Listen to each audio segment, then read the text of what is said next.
8e Jeux de la francophonie se déroule du 21 au 30 juillet 2017 à Abidjan. 3 temps forts marqueront cette cérémonie. La cérémonie d'ouverture, le gala des lauréats et la cérémonie de clôture. La commission cérémonie est chargée de préparer et d'organiser cette manifestation. Son vice-président et la coordonnatrice chargée de la cérémonie d'ouverture sont les invités de Cap Abidjan 2017, Madoussou Dosso et Aurélien Kofi, pour vous entretenir.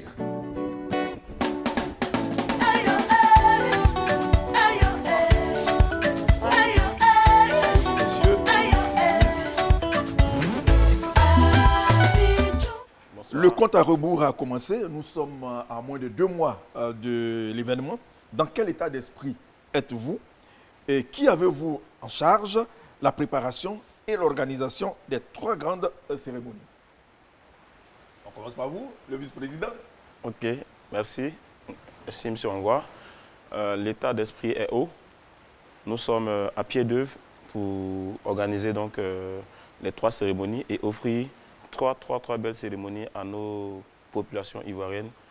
Et donc, nous, commission cérémonie, composée de 6 membres déjà, nous sommes à la charge avec nos prestataires, nos différents prestataires qui sont donc à pied d'œuvre pour organiser et offrir de très belles cérémonies à la Côte d'Ivoire. Madoussou, pas de stress? Non, vous qui avez en charge la cérémonie d'ouverture? Pas du tout, pas du tout. Je vous propose de suivre avec les téléspectateurs la rubrique « Akwaba, vous êtes en Côte d'Ivoire », une visite des sites qui vont abriter les 3 grandes cérémonies avec Issa Yeo.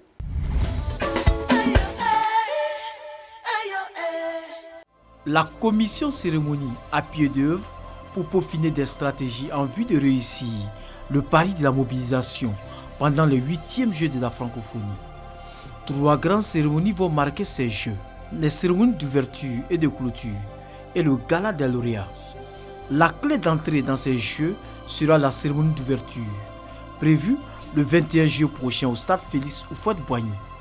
Une série d'activités meublera le temps imparti.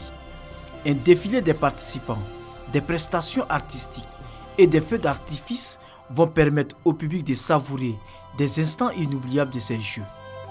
Pour voir ce spectacle en couleur, la commission cérémonie attend près de 30 000 spectateurs. Une activité importante pour le Comité national des Jeux de la francophonie, CNJF, le gala des lauréats, le 29 juillet prochain à l'Hôtel Ivoire à Cocody. Cette manifestation est organisée pour permettre aux différents lauréats de célébrer leur victoire.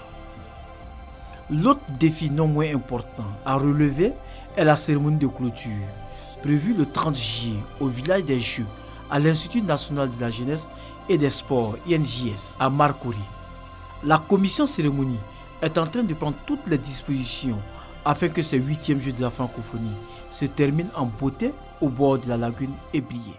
La commission cérémonie n'organise pas, elle conçoit et lance les appels d'offres. Où en êtes-vous exactement? À l'heure actuelle, nous sommes en pleine préparatif avec nos différents prestataires. Pour la cérémonie d'ouverture, le prestataire il est déjà connu, c'est le groupe Richard Attias qui a remporté le marché après analyse des offres financières et techniques. Et donc, ils sont déjà sur Abidjan et on a déjà eu plusieurs rencontres et les préparatifs vont bon train pour assurer aux nombreux spectateurs, sinon 250 millions de spectateurs à travers le monde qu'on attend, une cérémonie digne de la Côte d'Ivoire. Pareil pour les 2 autres cérémonies, le gala des lauréats et la cérémonie de clôture, donc qui auront bel et bien lieu avec des prestataires qui sont déjà connus et des séances de travail sont en cours avec ces différents prestataires-là pour offrir donc une belle cérémonie. Mais je précise que contrairement à la cérémonie d'ouverture, qui est un appel d'offres international qui a été lancé à l'international, pour les 2 autres cérémonies, le gala et la clôture, c'était des appels d'offres nationaux. Alors pourquoi le même prestataire pour la clôture et le gala des lauréats? Le même prestataire parce qu'on a analysé les offres, il s'est trouvé que le même prestataire était sur les deux cérémonies et objectivement donc après analyse technique et financière, le même prestataire a donc remporté les 2 marchés. Pas une question de logistique? Non, non. Pas vraiment? Non, pas vraiment. Les lieux sont connus, mais quelles sont les dates affectées à ces différentes cérémonies? On sait bien qu'il y a 3 cérémonies. Oui. Pour l'ouverture, ce sera pour le 21 juillet 2017. Donc, les Jeux vont s'ouvrir sur la cérémonie d'ouverture. Ensuite, 8 jours après, c'est-à-dire le 29 juillet 2017, ce sera le gala des lauréats au palais, enfin, au Sofitel Hôtel d'Ivoire. Et puis, juste le lendemain, le 30 juillet, qui sera la clôture, donc ce sera donc la cérémonie de clôture qui aura lieu à l'INGS, au village Aquaba. Qui sont les invités à la cérémonie d'ouverture? Je dirais qu'il y a plusieurs invités pour la cérémonie d'ouverture. Oui. Il y aura des personnalités issues de tous les pays participants. Et en plus des personnalités, il y aura des délégations qui viendront et toute la presse internationale aussi qui va participer. Et aussi toutes les populations africaines et internationales qui voudront bien prendre part. En plus de cela, il faut dire que nous attendons 60 pays et donc nous attendons idéalement 60 chefs d'État.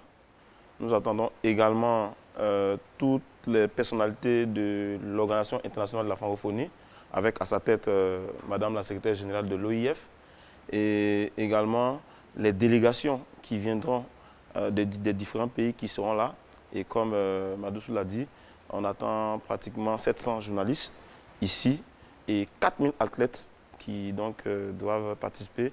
Et bien entendu, la jeunesse ivoirienne. Voilà. La jeunesse ivoirienne. C'est la question que j'allais poser. Non, tout à fait. Vous ne pouvez pas oublier la jeunesse ivoirienne. Je la laisse en dernier pour dire que c'est elle qui est vraiment à l'honneur. Et donc, on attend beaucoup de la jeunesse ivoirienne pour célébrer ces moments de 10 jours sur les Jeux de la francophonie. Alors, en dehors des VIP, comment seront installées les communautés, la jeunesse francophone d'ici et d'ailleurs, mais aussi les partenaires? Parce que les VIP, on sait qu'ils seront à la tribune d'honneur, ça c'est clair. Mais comment seront installés les autres? Les communautés, la jeunesse francophone et aussi les partenaires. Est-ce qu'il y a un dispositif particulier? Oui, il y a un dispositif particulier. Vous savez, la configuration du stade, la partie présidentielle sera occupée effectivement par les VIP en haut. En bas, ce sera les journalistes et puis les délégations. Et sur les deux côtés latéraux, donc, ce sera donc le public, puisque la partie lagunaire, toute la partie lagunaire servira pour le spectacle. Et donc, toute la jeunesse va occuper donc, les virages sud, les virages est et ouest, et également tous ceux qui, sont, donc, qui auront des cartes d'invitation avec la commission accueil, nous travaillons avec, de sorte que tout le terrain, moins de 25 000 places, puisque si on laisse la tribune lagunaire, je pense qu'on attend autour de 20 000 places qui seront occupées par et les VIP et la population ivoirienne. Une raison particulière, la tribune lagunaire, c'est réservé à ceux qui vont participer au mouvement gymnique? Oui, c'est le spectacle artistique, le spectacle technique qui sera donc occupé. D'accord. Donc, ce n'est pas tout le stade qui sera envahi du sport. D'accord. Alors, à quelle heure commence véritablement l'animation de la cérémonie d'ouverture? Je laisse la parole à l'animation d'abord, parce qu'avant qu'on ne commence le spectacle, on m'a dit que ça durait, je crois, 1h30, c'est ça? 1h30. Avant ça? Voilà. Donc, il y aura 90 minutes de spectacle. Maintenant, avant les 90 minutes, le stade sera ouvert à partir de 14h pour permettre aux nombreux spectateurs déjà de prendre place à l'intérieur du stade. Et autour de 16h, il y aura une animation avant qui se fera avec les artistes locaux et internationaux pour permettre au public déjà d'être dans le bain de la cérémonie d'ouverture. Et à 18h chrono, ce sera le signal international qui sera donné et 18h30 chrono, le début de la cérémonie d'ouverture.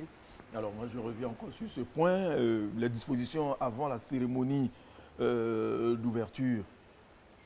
Oui, les dispositions, c'est que déjà à partir de midi, la sécurité, la commission sécurité donc, va boucler le périmètre du plateau depuis, on va dire, comment dirait, la préfecture de police, en passant par la cathédrale, tout le périmètre sera bouclé. Et donc, à partir de midi, tout ce périmètre-là, il n'y aura plus de circulation. Et effectivement, pour permettre la fluidité de tous ceux qui viennent, donc il n'y aura pas de voitures qui vont paquer et autres. À partir de 14 h, comme elle a dit, on ouvre le terrain pour permettre 2 heures d'entrée. Et comme elle a dit, ce sera vraiment cet événement avant la cérémonie officielle, sera vraiment un giga concert parce qu'on veut offrir à la population ivoirienne de pouvoir donc participer à cette fête. Et il est prévu que toute la crème des artistes au niveau de la musique, au niveau de la danse, au niveau même du sport, des jongleries, tout cela, puisse faire une première partie qui maintienne ce public-là en haleine en attendant donc le signal international qui sera pris pour 18 h 30. Donc c'est une invitation à la jeunesse qui doit être présente à partir de 14 h au terrain parce qu'il y aura véritablement une ambiance, voilà, une très grosse ambiance aux couleurs de la francophonie, de sorte à pouvoir attendre, on va dire, la partie officielle donc, de ces Jeux-là. Alors là, je vais m'adresser directement à vous. Comment se déroulera la cérémonie d'ouverture proprement dite? Merci. Des mouvements gymniques, machin. On veut savoir un peu, on peut avoir la primeur quand même. D'accord. Dans le détail, ce que je peux dire, c'est que c'est 90 minutes. Et 90 minutes qui seront découpées en 3 temps forts, notamment le défilé des délégations. Donc, on aura dès 18 h 30 dans le signal international. Avant que vous ne poursuiviez le défilé, un ordre de passage? Oui, un ordre de passage. C'est le dernier pays organisateur, notamment la France, qui fera son entrée en première position. Et après, les délégations vont défiler par ordre alphabétique. Et la Côte d'Ivoire, qui est le pays hôte, va fermer le défilé. Et donc, ce défilé des 8e Jeux se veut un défilé vraiment spectaculaire. On voudrait vraiment sortir de l'ordinaire avec des défilés classiques. Donc, ce sera un spectacle, déjà le début du spectacle pour montrer un peu la diversité culturelle, en fait, des ponts de la diversité culturelle à tous les... Et après le défilé des délégations, il y aura 10 minutes de prestation de sermon, c'est-à-dire qu'on appelle sermon et allocution.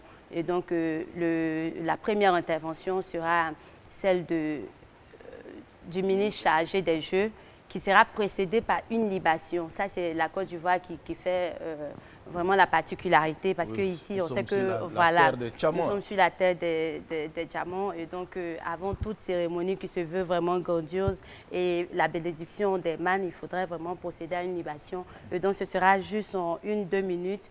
Et après la libation, il y aura le mot du gouverneur, ministre chargé des Jeux. Et ensuite, il y aura le serment de Madame la secrétaire générale de la francophonie, qui sera suivi après par le mot du président de la République qui va annoncer l'ouverture des Jeux de la francophonie. Alors, quelles sont les grandes figures du monde sportif et culturel qu'on attend? Vous voulez ajouter quelque chose d'abord? Oui, allez-y.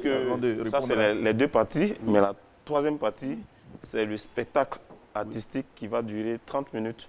Et à la fin de ce spectacle-là, qui va comporter entre autres plusieurs tableaux, à la fin du spectacle, il y aura, comme dans toutes les grandes cérémonies d'ouverture, voilà, un spectacle géant de feux d'artifice qui va donc embraser le stade, mais embraser positivement le stade, bien sûr. Voilà, aux couleurs des Jeux de la francophonie. Oui. Et donc, ce sera 3 temps forts, le défilé qui sera artistique, dansant, en montrant un pan de la culture de chaque pays, la partie protocolaire avec tous les discours qui vont durer juste 10 minutes, parce que l'essentiel pour cette cérémonie, c'est vrai les discours, mais ce qu'il y a de plus beau à montrer. Et puis le grand spectacle, voilà. Le grand show qui va donc démarrer après tout cela et qui va prendre 30 minutes. Voilà, donc c'est vraiment inoubliable. Donc, je disais les grandes figures du monde sportif et culturel qu'on attend. Oui, les grandes figures. Par exemple, il faut lâcher le mot pour mobiliser les jeunes. Oui, bon, on pourrait avoir Drogba, par exemple. Oui, je crois que nous sommes en train de travailler d'arrache-pied avec nos prestataires, c'est-à-dire Richard Attias et associés, de sorte à ce que toutes les grandes figures qu'attendent la Côte d'Ivoire puissent être présents. Et je crois que le nom de Didier Drogba national a été évoqué. Il y a également notre Muriel Aoré national et tous ceux, et notre lauréat aux Jeux olympiques. Voilà, tous les lauréats des Jeux olympiques seront présents. Voilà. Et également, comme les Jeux de la francophonie, c'est des compétitions sportives et culturelles, on fera en sorte à ce qu'on puisse équilibrer, voilà, la partie culture et la partie sport, de sorte à ce qu'on puisse avoir des personnalités de renom. Mais il y aura aussi des personnalités pas ivoiriennes qui seront là, qui, dans chaque discipline, ont des origines africaines qui seront invités. Voilà. Et comme vous avez parlé d'équilibre, vous avez cité quelques sportifs au niveau de la musique, des stars. Il peut y avoir qui, par exemple? Au niveau... Notre Magic System. Vous Naturellement. n'avez pas envie de... Naturellement, Magic System. Alors, mais lâchez le mot pour mobiliser les choses. Bon, donc on aura Didier Drogba pour le sport. Voilà. On aura Yaya Touré. Et puis, de l'autre côté, on aura effectivement Magic System, qui même prendra certainement part à l'un des tableaux. Et puis, bien sûr, au niveau du couple décalé, tous ces grands noms, Arafat et autres qui seront présents, avant même la cérémonie officielle, oui, bien qui sûr. vont rester. Et pendant, ils seront il y a des artistes pour entretenir vraiment le public lors de la cérémonie. Tout à fait. Toute manifestation qui s'ouvre se referme, mais avant, un gala des lauréats sera organisé le 29 juillet 2017 au Sofitel Hôtel Ivoire pour récompenser les champions. La cérémonie de clôture a lieu le lendemain 30 juillet 2017 à l'INJS, sauf changement. Le coup d'envoi des 8e Jeux de la francophonie à Abidjan sera donné le 21 juillet prochain au stade Félix Houphouët-Boigny. Pendant 10 jours, les populations de la capitale économique vont vivre au rythme des activités culturelles et sportives. Un rendez-vous important pour la commission cérémonie. En ce qui nous concerne au niveau de la cérémonie, nous sommes au début et nous sommes à la fin. Au stade de préparation où nous sommes sereins. Nous avons maîtrisé tous les paramètres, les différents prestataires qui doivent faire les jeux. Et nous sommes en contact, ils sont déjà sélectionnés. Moi, je peux vous garantir en tout cas que le 21, la cérémonie d'ouverture peut commencer. Sur le plan de la sécurité, rien n'est négligé. Les dispositions sécuritaires, et c'est très important, sont prises. Et le plateau est une zone très très facile, j'ai failli dire, à sécuriser, dans la mesure où les entrées peuvent être gérées par toutes les commissions de sécurité et tout le dispositif de sécurité qui a été mis en place. Donc de ce côté-là aussi, on n'a pas de souci. La Côte d'Ivoire est à moins de 80 jours de ces Jeux. Toutes les dispositions sont prises afin d'assurer le succès de ces Jeux.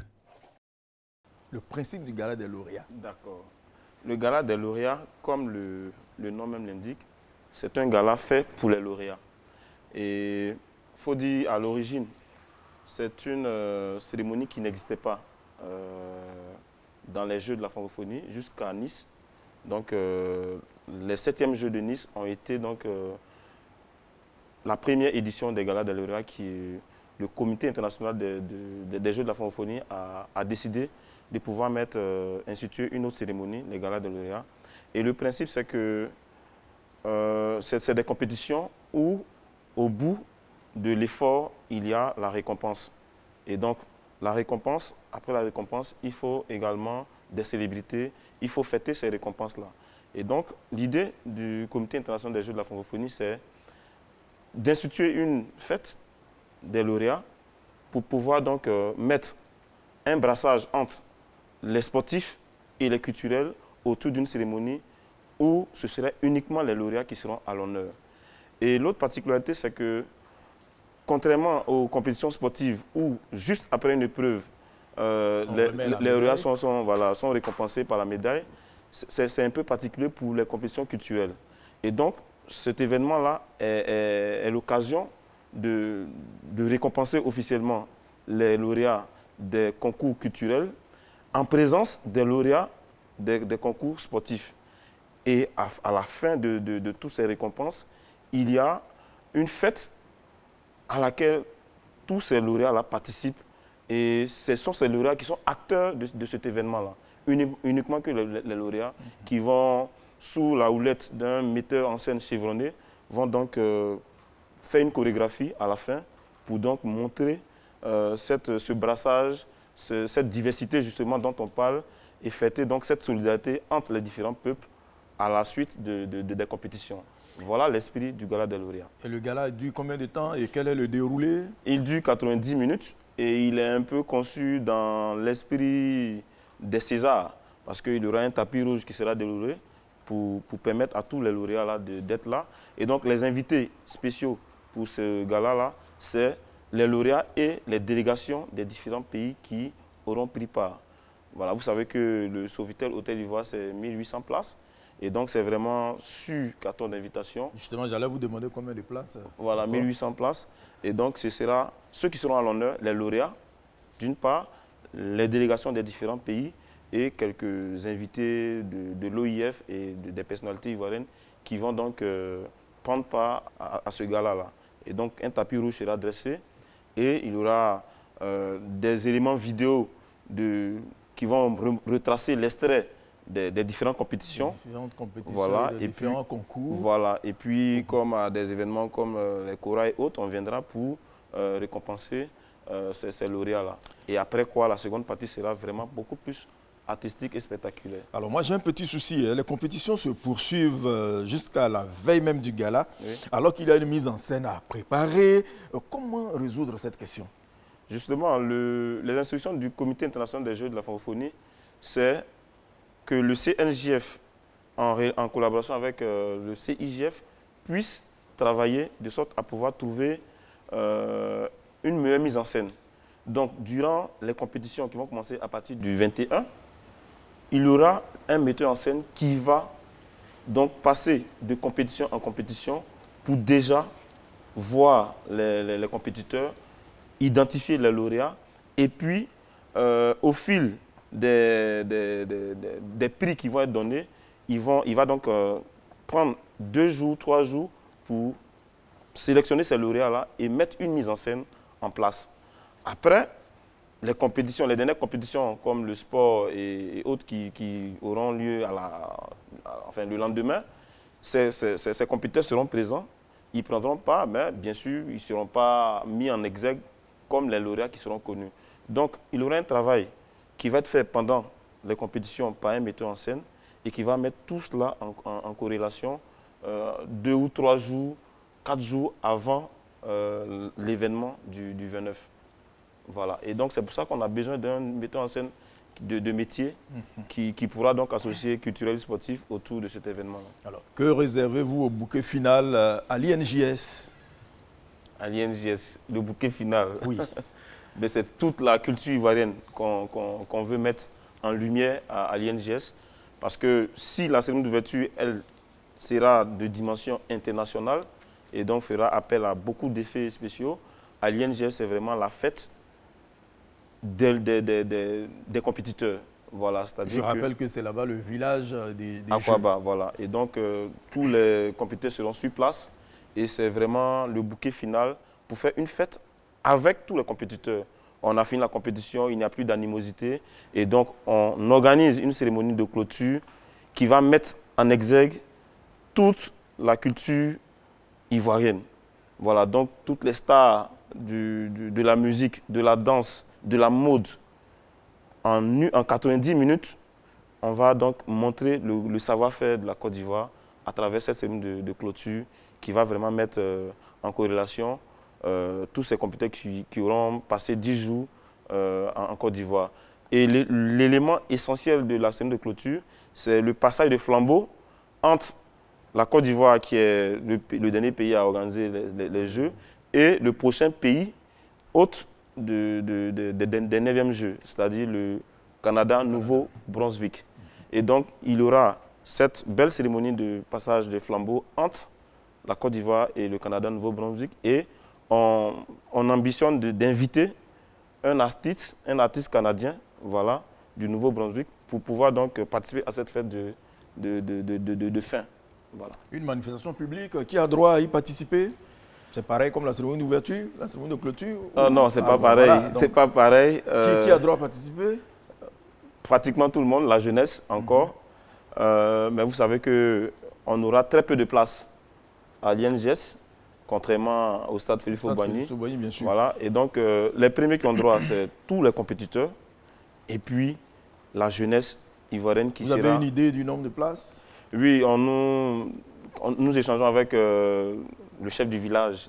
Voilà. Nous, on l'appelle le chef du village. Le chef du village, on part entre 3 000 et 5 000 places pour la clôture. Alors, donc, il y aura des invitations Et il y aura également la commission animation périphérique qui aura une mobilisation qui va donc mettre en place une certaine sorte de politique des publics, de sorte à ce qu'on ne se retrouve pas avec toute la population abidjanaise, mais vraiment véritablement ciblée, de sorte à ce qu'on puisse avoir une belle fête. Justement, pour terminer, alors ce sont les dernières images qu'on va retenir. Oui. Quel est le contenu de la cérémonie? Il y aura aussi des feux d'artifice.